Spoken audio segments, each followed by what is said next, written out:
Muy buenas, Antonio. ¿Qué tal a Muy todos? buenas. Bueno, yo la verdad que tengo una opinión bastante cercana a la de los contertulios desde el punto de vista de que sí entiendo que hay una motivación política clara. Bien es cierto que, por otra parte, el tema del confinamiento radica fundamentalmente en la idea o en el hecho de que haya un colapso o un peligro de colapso de la sanidad pública, de la capacidad de atención que tiene que haber, ¿no? Entonces, en este caso, eso estaría fijado en torno al 35% en lo que supone a las UCIs.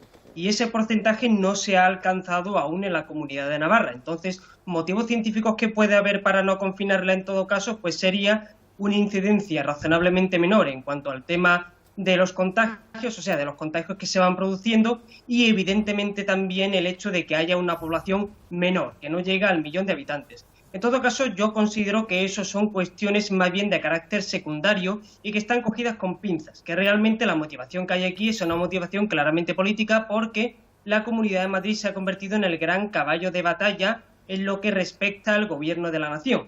Y además, teniendo en cuenta que está gobernada la Comunidad de Navarra por un candidato afín, que en definitiva no deja de ser del mismo partido del gobierno. Entonces, sabiendo que hay un problema de cara a aprobar los presupuestos, el PSOE no se va a arriesgar nunca a confinar una comunidad como la Navarra, estando gobernada por ese mismo partido, sabiendo que le va a generar problemas con Bildu y otros grupos cuyo apoyo parlamentario necesita para sacar adelante esos presupuestos.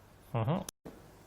Yo creo que en este caso aquí vamos a estar de acuerdo prácticamente todos, porque es una obviedad que aquí el problema no va en función o no recae sobre los profesionales sanitarios que están haciendo un trabajo magnífico, como no puede ponerse en duda, sino que es un problema de gestión y es un problema de gestión burocrática, hablando mal y pronto. Hace poco ha muerto, si no me equivoco, una mujer en Burgos precisamente porque no se le ha atendido. Esa Con mujer ha muerto de 48 cáncer. años, exactamente. Exactamente, o sea, eso es una auténtica barbaridad. Nada más que por el hecho de que el ciudadano paga unos impuestos realmente considerables, lo mínimo que se despacha es que se la atienda con un mínimo, valga otra vez la redundancia, de dignidad. ¿De acuerdo? Y eso tiene que estar absolutamente claro. Entonces, ¿cuál es el problema? Que aquí pues, se ha recortado en sanidad, se ha recortado en sanidad pública, y entonces lo que sucede es que no se ha adaptado la burocracia, no se ha adaptado la administración a poder de alguna forma atender esta necesidad. Entonces, ¿cuál es el resultado? El resultado es que va a haber mucha gente que no sea adecuadamente atendida. Y una cosa final que me gustaría destacar, y esto es importantísimo, quizá lo más importante.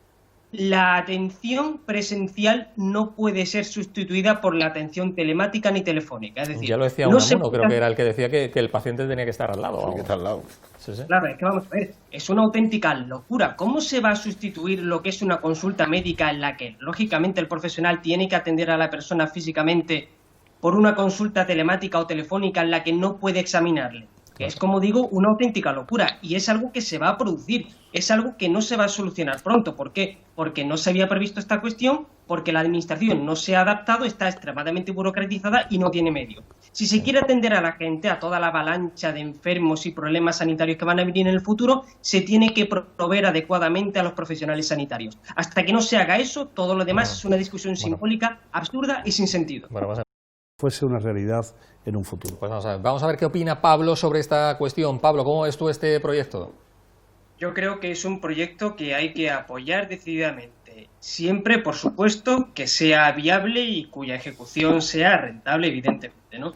Hombre, hay que tener en cuenta aquí que Andalucía va a ser la presidente de la eurorregión que también abarca la cuestión o el espacio del Algarve y que ese elemento comunicativo es fundamental para la fluidez tanto del comercio como de las personas y evidentemente del turismo. Entonces, la idea encima de la mesa entiendo que es positiva, que tiene que estudiarse y finalmente ejecutarse. Pero por supuesto habrá que evaluar también las condiciones en las que se ejecuta, porque al final, como dice, ¿no? Del dicho al hecho hay un trecho. Pues esperemos que el trecho sea lo más rentable posible y que evidentemente se haga siempre no valorando lo que es la cuestión económica por encima de los derechos de los trabajadores que van en definitiva a ejecutar este tipo de obras y este tipo de estructuras, ¿no?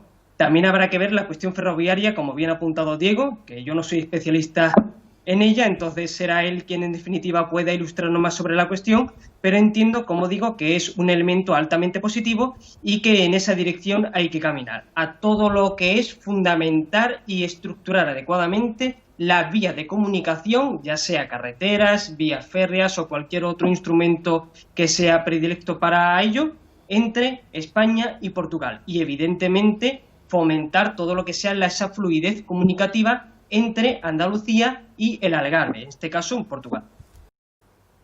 Es una cuestión polémica porque la renovación del Consejo General del Poder Judicial es algo urgente e importante, como todo el mundo sabe, pero ¿qué es lo que sucede? Que se quiere modificar la ley por parte de los partidos del Gobierno, por parte de Podemos y por parte del PSOE, para no tener que contar con la oposición a la hora de proceder a la renovación de ese Consejo General del Poder Judicial. Que claro, eso cuando no gobiernas tú es cuando juega en tu contra, pero cuando gobiernas tú es lo que te interesa.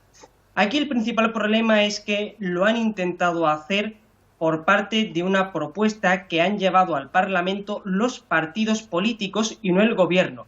¿Qué es lo que significa eso? Pues significa que así se ventilan la necesidad de tener que contar con unos informes que hacen el Consejo de Estado, el propio Consejo General del Poder Judicial y el Consejo Fiscal, que son preceptivos pero no vinculantes jurídicamente. Entonces, ¿qué significa? Que al hacer esta propuesta por parte de los partidos políticos del arco parlamentario, como son, como digo, PSOE y Podemos, y no hacerle al gobierno, no se tienen que hacer esos informes y la tramitación es mucho más rápida, con lo cual es posible que incluso esté lista en un par de meses. ¿Esto por qué se está haciendo así?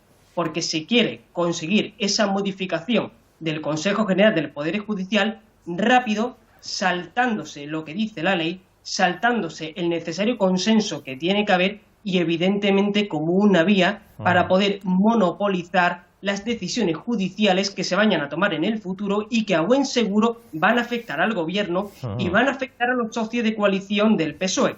En este caso, Podemos y particularmente al vicepresidente Pablo Iglesias. Esto es lo que está detrás de este atentado contra la separación de poderes y contra la pluralidad que tiene que haber dentro del Poder Judicial, o como mínimo en sus principales y superiores instancias.